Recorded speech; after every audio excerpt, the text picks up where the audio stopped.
എവിടെ പരിപാടി അവതരിപ്പിച്ചാലും ഇത് തന്നെയാണല്ലോ അവസ്ഥ എന്നാണ് ഞാൻ ചിന്തിക്കുന്നത്. എന്ത് ഞാൻ തൊട്ടാലും ഇതൊക്കെ തന്നെയാണ് അവസ്ഥ വരിക. ഇനി അത് ക്ലീൻ ചെയ്യണം കേട്ടോ. അപ്പോൾ ഇന്നത്തെ വീഡിയോ എന്താണെന്ന് വെച്ച് കഴിഞ്ഞാൽ നമ്മുടെ പോസ്റ്റ് പീരിയഡ് കെയർ ആണ്. അതായത് പീരിയഡ്സിന് ശേഷമുള്ള എൻ്റെ ഒരു കെയറിങ് റുട്ടീനാണ്. മന്ത്ലി ഞാൻ ചെയ്യാറുള്ളതാണ്. വീക്ക്ലി സംടൈംസ് ഞാൻ ചെയ്യുന്ന ഒരു കാര്യം കൂടി ഇതിനകത്ത് കുറച്ച് കാര്യങ്ങളൊക്കെ അതും ഇൻക്ലൂഡഡ് ആണ്. ഇതിപ്പോൾ എന്താണെന്ന് വെച്ച് കഴിഞ്ഞാൽ ഒരു ലിപ്പ് മാസ്ക് ഉണ്ടാക്കിയതാണ് എൻ്റെ ലിപ്പിന് വേണ്ടിയിട്ട്. ലിപ്പ് ഭയങ്കര ഡ്രൈഡ് ആയിരുന്നു. അതുപോലെ തന്നെ നമ്മുടെ ഇത് വരത്തില്ലേ, ഡ്രൈഡ് ലിപ്സിന് കുറച്ച് ഇങ്ങനെ പാച്ചസ് പോലെ വരും, അങ്ങനെയൊക്കെ വന്നിട്ടുണ്ടായിരുന്നു. അപ്പോൾ ഞാൻ ലിപ് ബാം കാര്യങ്ങൾ യൂസ് ചെയ്തിട്ട് നല്ല രീതിയിൽ എൻ്റെ ലിപ്പിൻ്റെ മീൻസ് ആ ഒരു പിഗ്മെൻറ്റേഷനൊക്കെ മാറിയിട്ടുണ്ടായിരുന്നു.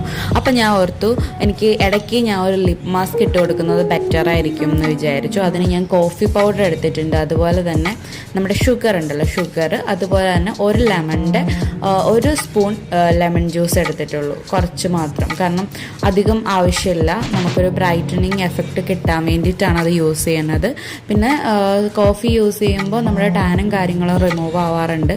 അതുപോലെ തന്നെ ഇപ്പോൾ ഈ പഞ്ചസാര യൂസ് ചെയ്യുമ്പോൾ അതൊരു സ്ക്രബിങ് എഫക്റ്റ് ആക്കും. പിന്നെ ഞാൻ ഈ യൂസ് ചെയ്യുന്നത് നമ്മളുടെ വീട്ടിൽ തന്നെ ഉണ്ടാക്കിയ വെർജിൻ കോക്കനട്ട് ഓയിലാണ്. അതായത് ഉരുക്ക് വെളിച്ചെണ്ണ എന്ന് പറയും, അമ്മ ഉണ്ടാക്കിയതാണ്. അപ്പോൾ അതും കൂടി ഞാൻ മിക്സ് ചെയ്ത് കൊടുക്കുന്നുണ്ട്. നമുക്കൊരു ലിപ്പിന് അത്രയും മീൻസ് ഭയങ്കര ഹാർഷായിട്ട് ചെല്ലാതിരിക്കാൻ വേണ്ടിയിട്ടാണ് ഞാൻ അതും കൂടി മിക്സ് ചെയ്യുന്നത്. പിന്നെ ആ ഒരു പിഗ്മെൻറ്റേഷൻ കാര്യങ്ങളൊക്കെ റിമൂവ് ആവാൻ വേണ്ടിയിട്ടും. അപ്പോൾ അത് ഒരു വീക്ക്ലി വൺസ് ഇതൊക്കെ യൂസ് ചെയ്യുകയാണെങ്കിൽ കുറച്ചുകൂടി ബെറ്ററാണ്. ഞാൻ മന്ത്ലി വൺസ് ഒക്കെ ഇതിങ്ങനെ യൂസ് ചെയ്യാറുള്ളൂ. അപ്പോൾ ആ ഒരു ടൈമിൽ എല്ലാ കാര്യങ്ങളും ഒരുമിച്ച് ചെയ്യാറാണ് പതിവ്. പക്ഷേ ഒത്തിരി ടൈം ഇല്ലാത്ത ആൾക്കാർ വീക്ക്ലി ഇത് ഓരോന്ന് ചെയ്യുന്നതായിരിക്കും ബെറ്റർ. എനിക്ക് അത്രയും വലിയ പിഗ്മെൻറ്റേഷനും കാര്യങ്ങളും വലുതായിട്ട് ഇപ്പോൾ ഇല്ലാത്തതുകൊണ്ടാണ് ഞാനിപ്പോൾ മന്ത്ലി വൺസ് ഒക്കെ യൂസ് ചെയ്യുന്നത്. ഇത് ഭയങ്കരമായിട്ട് നമ്മുടെ ലിപ്പിനെ സോഫ്റ്റൻ ചെയ്യിപ്പിക്കും. അതുപോലെ തന്നെ ആ ഒരു ലിപ്പിൻ്റെ ആ ക്രാക്ക് കാര്യങ്ങളൊക്കെ മാറ്റും. പിന്നെ നമ്മുടെ ഡെഡ് സ്കിന്ന് നല്ലോണം റിമൂവ് ചെയ്യും കേട്ടോ.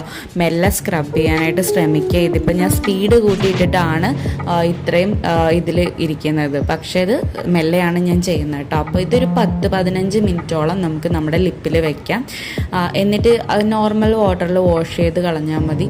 അപ്പോൾ ഇതിരിക്കുന്ന സമയത്ത് തന്നെ നമ്മുടെ ഫേസിലേക്കുള്ള ഫേസ് പാക്ക് ഞാൻ റെഡിയാക്കിയിട്ടുണ്ടായിരുന്നു. ഇത് ഞാൻ ബോഡി പാക്ക് ആയിട്ട് വിടും. അതാണ് ഞാൻ ഇത്രയും ക്വാണ്ടിറ്റിയിൽ ഉണ്ടാക്കിയിട്ടുള്ളത്. ഞാൻ ഓൾറെഡി പറഞ്ഞിട്ടുണ്ടായിരുന്നു നിങ്ങളുടെ ഇടയ്ക്ക്. അപ്പോൾ അതിൻ്റെ ബേസായിട്ട് ഞാനിപ്പോൾ എടുത്തേക്കുന്നത് കേർഡാണ്. എനിക്ക് കേർഡ് യൂസ് ചെയ്യുന്നതുകൊണ്ട് കുഴപ്പമൊന്നുമില്ല. എൻ്റെ ഓയിലി സ്കിന്നാണ്, പക്ഷേ എനിക്ക് കേർഡ് യൂസ് ചെയ്യുന്നതിന് ഇതുവരെ എനിക്ക് പ്രോബ്ലംസ് ഒന്നും വന്നിട്ടില്ല. കേർഡും യൂസ് ചെയ്യാറുണ്ട്, ലെമണും യൂസ് ചെയ്യാറുണ്ട്. ഞാൻ ഓൾട്ടർനേറ്റീവായിട്ട് മാറിയും കയറിയും യൂസ് ചെയ്യാറുണ്ട്. ഇടയ്ക്ക് നല്ല ടാൻ അടിക്കുവാണെങ്കിൽ ഞാൻ ടൊമാറ്റോയും യൂസ് ചെയ്യാറുണ്ട് കേട്ടോ. അപ്പോൾ ഇത് മിക്സ് ചെയ്ത് കൊടുക്കുക, നല്ല രീതിയിൽ മിക്സ് ചെയ്ത്